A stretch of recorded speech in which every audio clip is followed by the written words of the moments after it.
लोकशाहीचा बुलंद आवाज, रिपब्लिकन वार्ता, महाराष्ट्र. छत्रपती संभाजीनगर सातारा परिसरातील हॉटेलची तोडफोड करणाऱ्यांची पोलिसांनी धिंड काढली.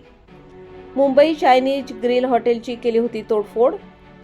छत्रपती संभाजीनगर सातारा परिसरातील बीड बायपास रोडवरील मुंबई चायनीज ग्रिल हॉटेलची 2 दिवसांपूर्वी मध्यरात्री काही गुंडांच्या टोळक्याने तोडफोड केली होती.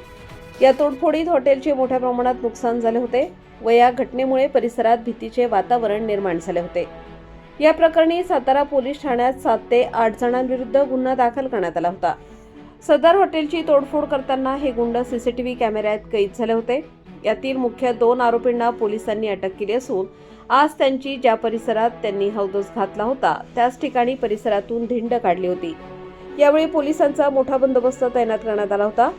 आरोपींना परिसरात फिरवत नागरिकांना कायद्याचा धाक दाखवण्याचा प्रयत्न पोलिसांनी केला, तर गुंडगिरी करणाऱ्यांना त्यांची लायकी दाखवण्याचे काम करण्यात आले. रिपब्लिकन वार्ता Maharashtra वृत्तवाहिनीसाठी Aurangabad Marathwada उपसंपादक Akbar Shah. Subscribe now and press the bell icon. Never miss an update.